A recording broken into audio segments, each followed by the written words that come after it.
అప్పటికి మోపిదేవిలో ఆశ్చర్యం జరుగుతుంది. ప్రధానమూర్తి కింద కలుగులో ఉంటుంది పాము, అందులో ఉంటాడు. వాయువుని వింటూ ఉంటాడు, వేదనాదాన్ని వింటూ ఉంటాడు.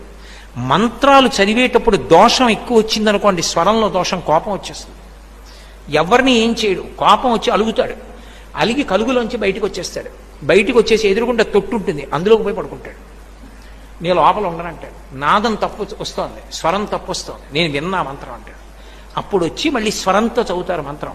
చదివి తప్పు అయిపోయిందయా, క్షమించు, నీ యథాస్థానాన్ని చేరమని అడుగుతారు. అప్పుడు ఒకసారి మళ్ళీ ఆ బుట్టలోంచి పైకి లేచి మళ్ళీ వెళ్ళిపోతాడు. అందరూ చూస్తుండగా జరుగుతుంది మోపిదేవిలో. నేను అబద్ధం చెప్పాను అనుకుంటున్నారేమో, మీరు కావాలంటే అర్చకుల్ని వెళ్ళి అడగండి.